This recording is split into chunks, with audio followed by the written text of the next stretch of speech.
Welcome to the Bree Pod. I'm here with Destinee Commander. Hi, Destiny. Hello, Bree. How are you? Good.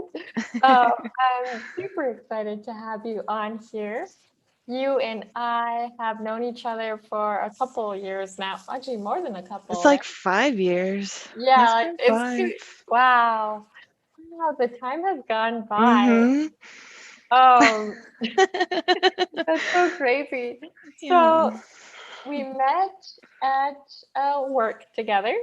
Yep. And then we actually, at first, when we were first getting to know each other, I remember being like, girl, I don't want to be your friend. I remember the first time I saw you. It was when it was the lip sync battle. It was the first lip sync battle I think we both were in, and you were Freddie Mercury, and I was like, that girl, yeah.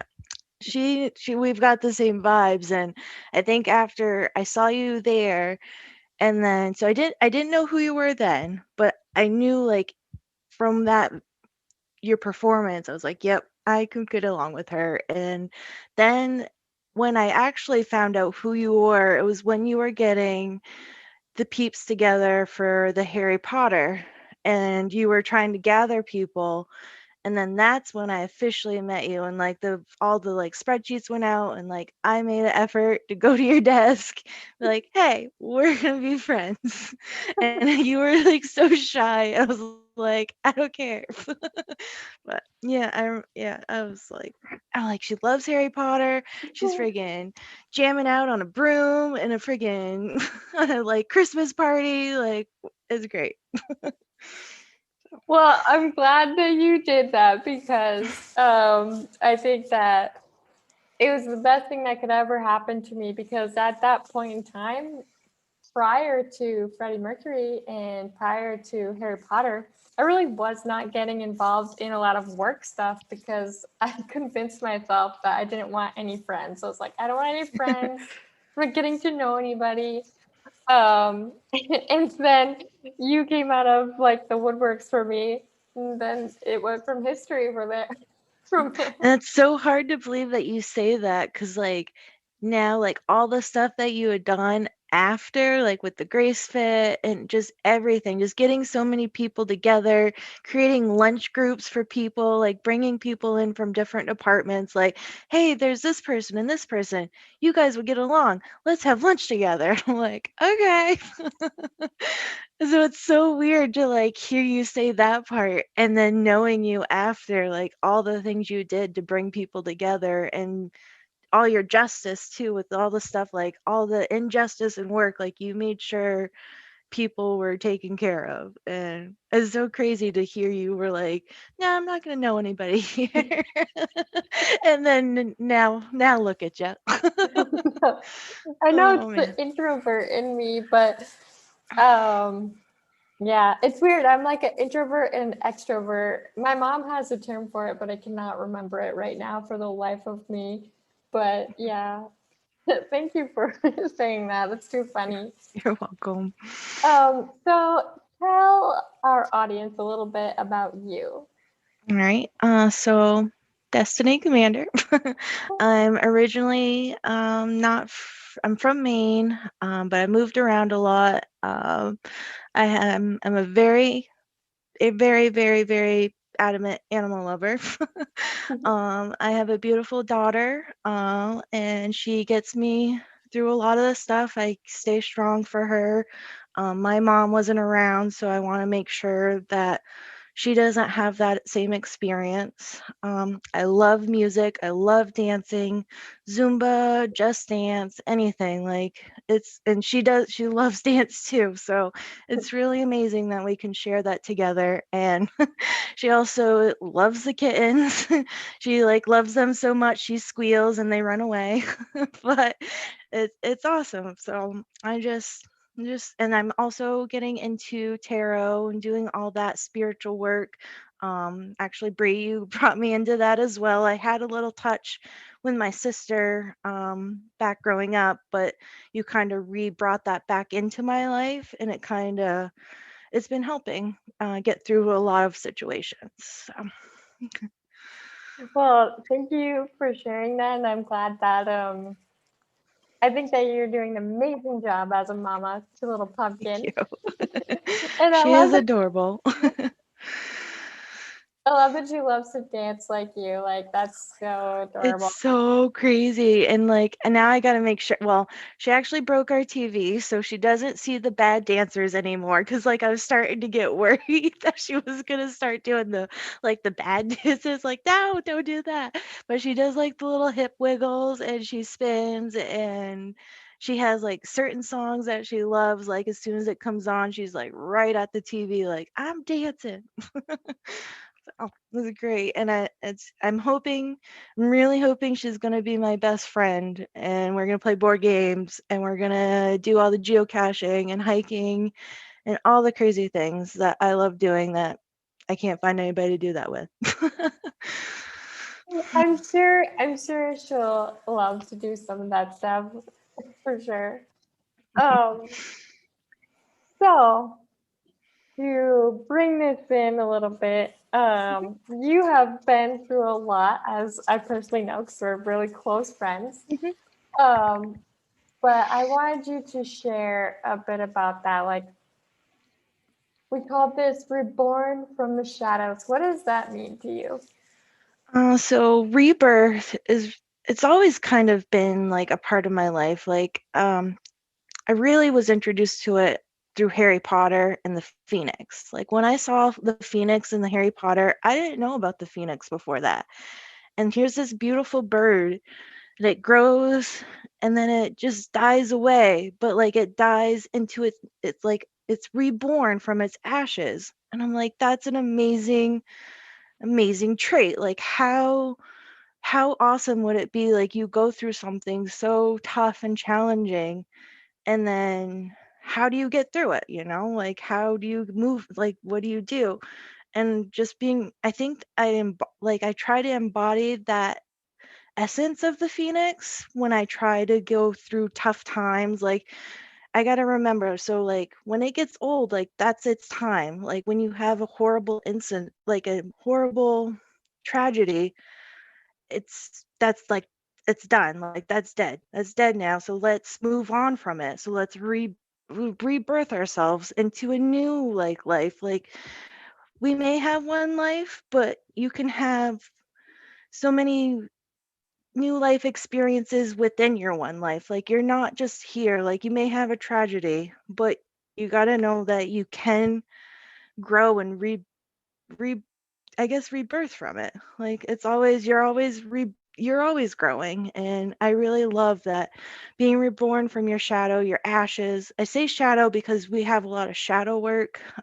I know we've been going through it. Like you gotta work on some inner child and all your shadow work, and just if you're able to be reborn from it, that's a beautiful thing. And that's what I like about the phoenix and that concept of being reborn from your shadows.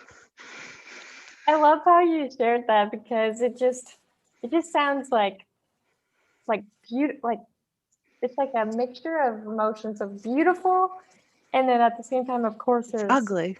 ugly, but it's like a beautiful, ugly, beautiful thing. I don't know.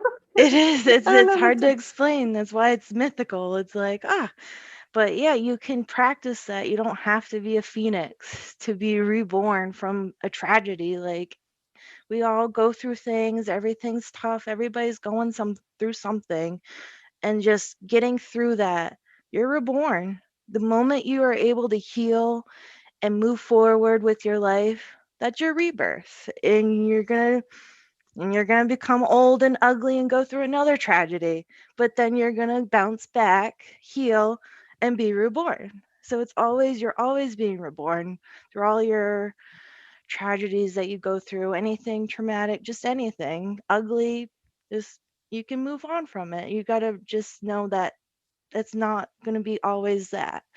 There's always room for growth and rebirth. Absolutely. And the phoenix is such a powerful being in itself, just to be from ashes to such Hmm. a powerful being. Yes, Um, definitely. so I wanted you to share a little bit on, because you actually relate to the Phoenix. You've been through a lot of Phoenix moments, and some, I'm sure some of the listeners or have as well. So, um, what has been some moments where you have been the Phoenix Then okay. born? So I've definitely, it must be the care, like, just I don't know, I'm just always a nurturing, I'm always thinking of others before myself, and I'm wondering if that what draws me. Like, I've been in not so great relationships. And it's hard to see when they're not great when you're in them, because you want them to be great. You try to make it something that it's not. And then when it becomes something it's not, it can get scary. um so I actually don't think I've had a real healthy relationship. But I just to go through some instances that I've gone through. I've had exes. I think what they like to do, so the common theme I see is um they like to have power.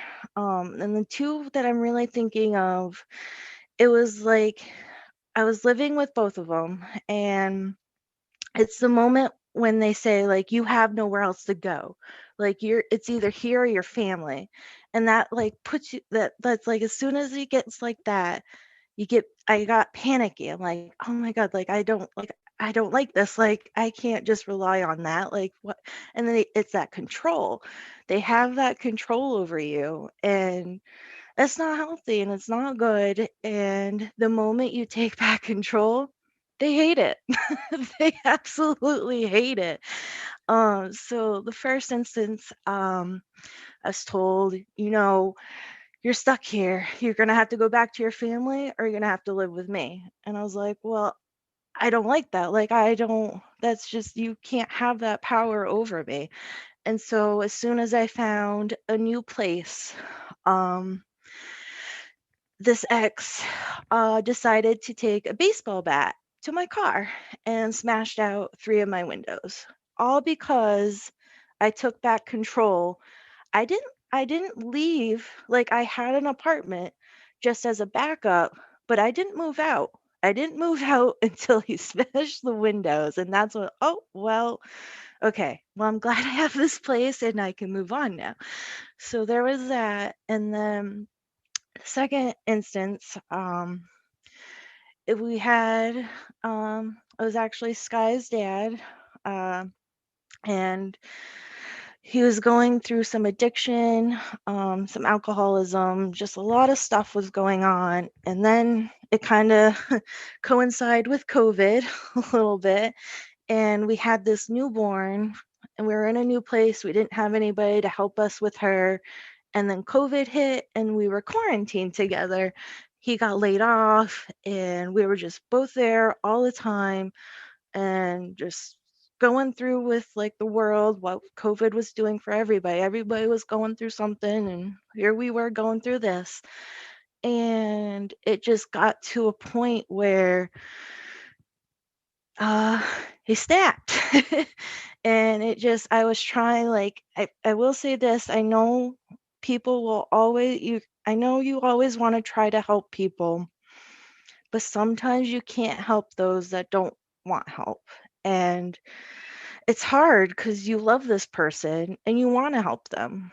But if they're really like strong set on you, not like they're set in their ways, you gotta back off and you gotta let them see it for themselves. And I couldn't do that. It was just, he was the father of her like my child. Like, I was trying so hard to get him off just the addiction, just trying to distraction, anything. And it was just one night he snapped.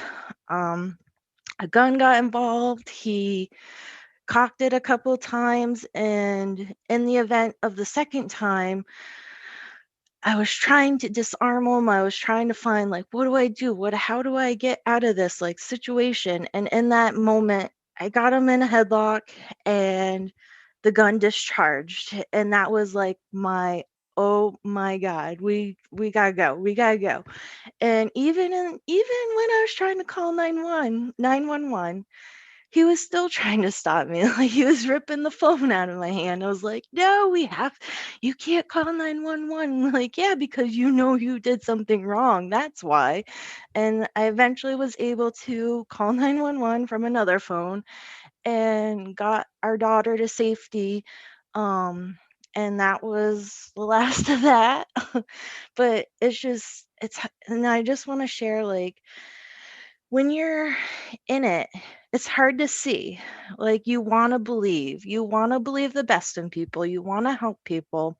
And when you start to feel like you're walking on eggshells, or if I say this, is he going to get mad? Are they going to get mad? Like, if I do this, like, if you start to feel like you're not comfortable where you are, you might want to start to look to see if, like, this is right for you. Is this a healthy relationship?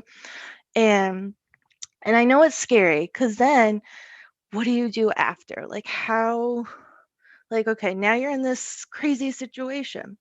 So I had her, and it's a lot of work, and it was during COVID too. So it was just really messy. And you go to court. I went to court and filled out the papers to get a protection order. I had to meet with different child protective services to get involved, because there was a gun, there's a child, like, people are going to get involved. Law enforcement is there to help you. I've had some instances, I will warn you. There have been some biased cops. I've heard that some of them told the man that I was asking for it. And that's just not right. And I know we're supposed to have trust in them, but you got to have them for the law. But what you really need is your family and friends. And Bree knows I hate asking for help. It makes me feel like I'm not good enough, like I'm defeated, like I shouldn't have to ask for help. But guess what? It's okay. If I didn't have the help, it would have taken a lot longer to get out of what I was in, but I would have done it. But without my family and friends, I wouldn't have got there as fast as I did. And I just want you guys to know, you can ask for help. It's okay to ask for help. You can't do everything on your own. It's not you against the world. It takes a family to raise a family. It takes a tribe. And you don't have to be blood related. You can have friends, you can have coworkers, whoever you trust, reach out to them. They are the people that are going to get you the help. They're going to help you. They're going to show you where you need to go. They're going to be there. And if they're not there, then maybe they weren't as true as you thought, but you're going to have somebody, and you need to reach out to them. So you're going to need the help from law enforcement for whatever situation, how, if it's crazy, like really crazy. But also don't forget about your family and friends, because they're always there. Thank you for sharing your vulnerability. And I know that that is tough, because that's a really huge piece of you. And she's right. She does not like to ask for help. No, it feels just so defeating. It's getting better. It's getting better, but it just feels defeating. Yeah. Well, I want you to know that I am very, very proud of you. I'm thankful that you did allow us to help you and your family and friends. I'm thankful that you're still here today. We have Sky, and I'm just thankful, like, I'm just very proud of you. I think you have come a long way. You've always, every time I feel like you've ever been in a situation where you're like, oh gosh, it's going now, and you pull yourself out of it. And I'm like, girl, do you know who you are? You're It's going to get funny, out of it. my high school friend too, she says the same thing about me. She's like, you're the strongest person I know. And I'm like, I'm just surviving. I'm just trying to survive. But that's all we're doing. And I do have a friend. It was funny. She's a mom. She's an amazing mom of 5. Heather, if you're listening, we love you. But she told me once she was, no matter whatever situation you're in, she was in a small apartment with 2 kids. Like, she was going through a lot, but she said, you're always going to find a way to survive no matter what. Something's going to present itself. Something's always going to be there. And I know it's scary, like if you have like financial troubles or just anything, if you reflect back on some tough situations that you've been in, and you thought in that moment, like, how am I ever going to get past this? Now look at yourself now and reflect on that moment, because you're here, you're past it. I'm here, we're past that situation. Like, in that moment, like, a gun? Oh my god. Like, it's crazy, but here we are. We're past it. We survive. And you're always going to survive. Your survival instincts are always going to kick in. Yeah, I mean, you friggin' you wrestled a man with a gun and put him in a headlock. Yeah, yeah. It I was, oh remember my gosh. you telling me that, and I'm like, I don't know if I would be able to do that. I'd be like, oh shit. And it was funny because, well, not funny, but like the first, like when you're in that moment, so I'll go through, I guess I'll kind of go through the thought process. Like, I guess the mama bear and the survivalist in me. So the first time the gun was loaded, he was like, he was trying to threaten to kill me and going through all that. He didn't have it aimed at me. It was at the floor, but her daughter was in the room. There's no need for it. And I was thinking, like, how do I disengage? Like, you're gonna like, I know it sounds crazy, like how you said, like, you wouldn't know if you knew, like, but when you're in that moment, your mind will go. Like, I was like, what do I do? What do I do? Okay. So I knew how his ego worked. Like, what can I say to get him to stop? And I was like, I know. And I said, okay, do it. Instant disengage. It was the fact that I was okay with what he was doing that snapped it out of it. And then the second time, it was he wanted me to shoot him. And I'm like, oh my God, here we are again. So I'm like, how do I get this? And this one was more physical. He was trying to give me the gun, and I was just like, no, my hands were flying. I'm like, no, I don't want it. I stop. And he's pushing it into me, and I'm like, okay, what do I do? And then, like, as soon as he kind of fell on me, like, I had pushed him and he fell, and I was like, headlock. And I was just like, it just instinct will kick in. I know it sounds crazy, but I think you'll assess the situation you're in. You'll know the people that you're dealing with, you'll know your environment, and it's gonna kick in. I know it's crazy, like, it's hard to think of it, like, when you haven't been in it or whatever, but it will kick in. And I just want people to know that. Like, I know it's like, oh my God, but how are you sure? How do you know? You'll know. You will know. It's like an intuition. Like, it's like, it goes in. Yeah, it sounds like when they call it like an adrenaline rush for certain Yes. things. Yeah, like when they say, like, when your child's like under a car and you get like She-Hulk, you're like, "Argh," and you like lift that car and you get the kid out, like that. Adrenaline, all of that, it all will kick in, definitely. So, yeah, I really appreciate you sharing all of these things, especially of how you got help. Is there anything that, like, advice or anything else you'd like to share for our listeners that may be in the position right now that you were in? Okay. Um, like I said, like, if you feel like you're walking on eggshells or you're worried about what they're thinking or they're isolating you or you feel like you're crazy, like, I know, like, there was points where, like, I thought him drinking, like, he got me to the point where he said that drinking, like, there was like moments he'd say it's okay to drink, or it's not day drinking, but like, if I have it's day drinking's drinking all day, but yet he woke up at 4 a.m. and had a beer. I don't know. When you start to feel like what they're saying is okay, even though in your heart you know it's not, then that's a trigger. Like you gotta watch or sign. You gotta watch for the signs, like the eggshells, being isolated. Is he keep or not he? She like are they keeping you away from friends and family? Because they know your friends or family are they're gonna see it. They're gonna see it even if you don't, and they know that because they know they'll try to help you, but they want that power over you. So if you ever feel like that's going on, that could be a sign that you're not in a good relationship. And if you're scared, that's okay. Fear is okay.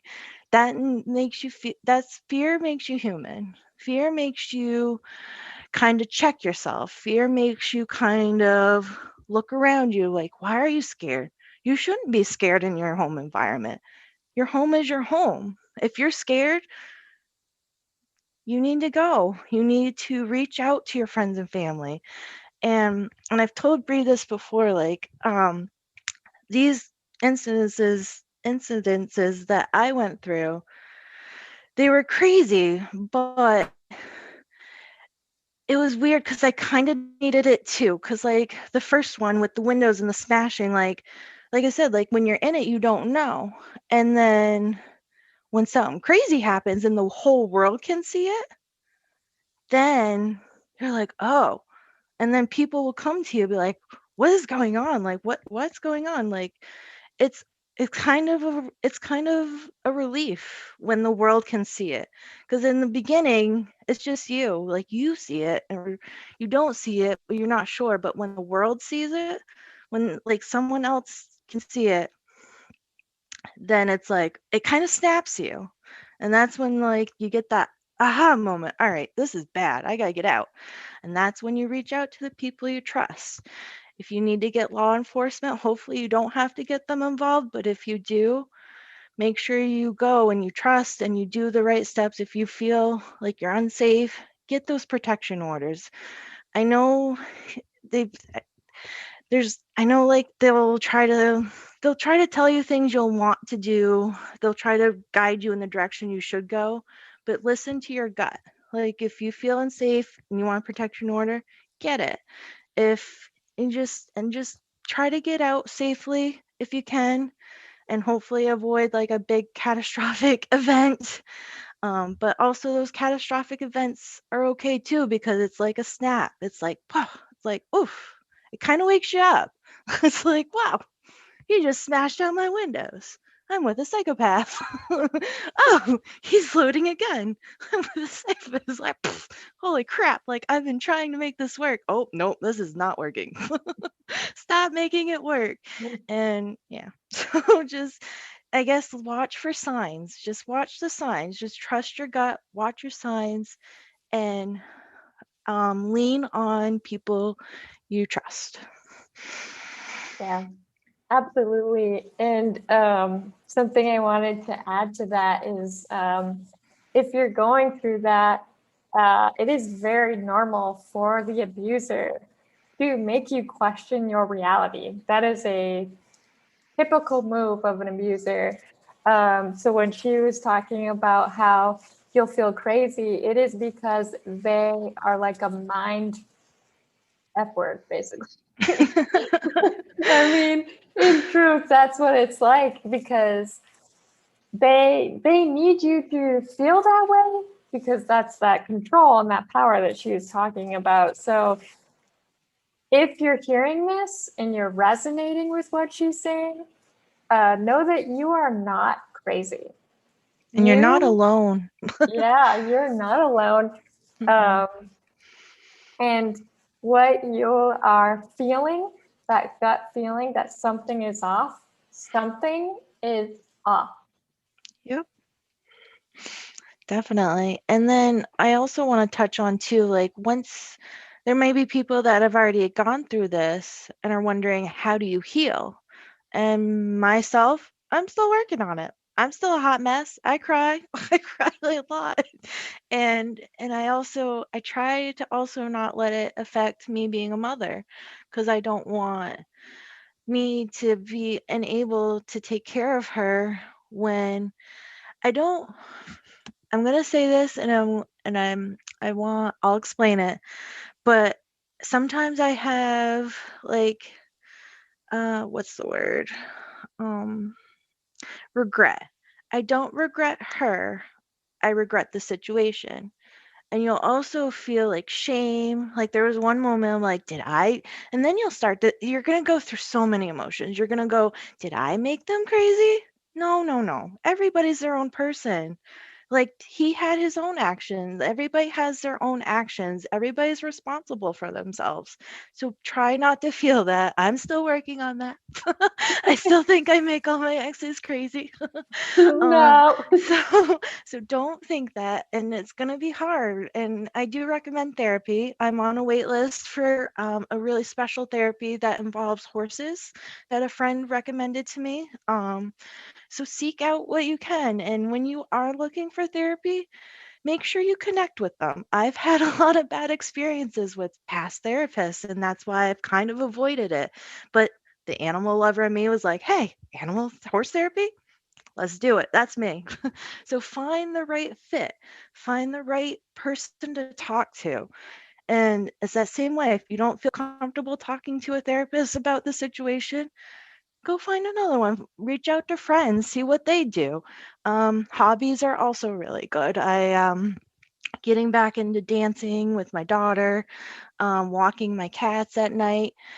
If you're ever feeling like you're just really down, try to find that one hobby that gets you out of it. Just find that one thing that gives you joy. And don't hate yourself. Try very hard. Don't hate yourself. And don't play the blame game. Don't try to make sense of what happened. It's a moving on. You need to move forward. The rebirth. This is the rebirth part. This is the healing, the moving on, and finding yourself again. Because you lose yourself. And every time you're in these situations, you lose yourself. And now it's time to find yourself again.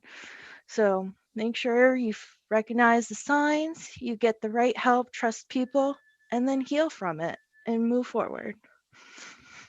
I appreciate you sharing that. And I also appreciate that you are also letting them know that healing isn't linear. So you're going to have your triggers, you're going to have your moments that you're bawling on the floor. But remember, you can get that support group, which there are a lot of support groups out there. And like she said, like maybe if you're not into like a person-to-person kind of therapy, There's other options. yeah, animals are so like they are incredible what they can do. It's incredible. That's why there's support dogs. They're there. There's goats. You can do goat yoga. That's a thing. It doesn't even have to be therapy. Like in the initial, like just kind of get what works for you. Yeah. Everybody's not the same. I love that. Thank you so much for sharing your story. And Thank you for having me. you'll be back. Hopefully not with another incident. No, You'll be back. Oh no, gosh. I'm just kidding. I'm kidding. no, no. But like you could share We'll like be back for my dancing. I'll give you guys dancing voice tutorials. yeah. Hey, we can do video next time. No worries. So I wanted to make sure that anybody that wants to follow you, what is your Facebook group called? So I really resonated with the eclipse, and I kind of put the eclipse and the phoenix together, because if you think of the eclipse, it's also got the same concept of where it goes into darkness, but then you get the light again.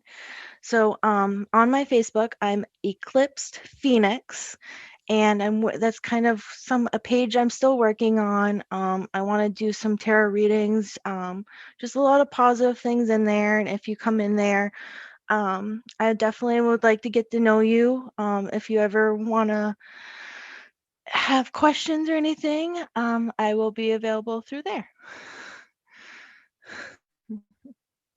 Thank you for sharing that. So before we go, I always do the affirmations, but today I think I'm going to do. I'm gonna share only 2 of them that are going to be around the Phoenix, because why not? This is Okay. So if you resonate with number 1, your affirmation is, sometimes you just have to die a little inside in order to be reborn and rise again as a stronger and wiser version of you. Actually, maybe I'll do 3. Number 2. If you resonate with 2, yours is, often it's the deepest pain which empowers you to grow into your highest self. And then number 3, hope rises like a phoenix from the ashes of shattered dreams. So with that, you are loved, you are worthy, you are cherished, and I am proud of you. Until next time on the Pod. Bye.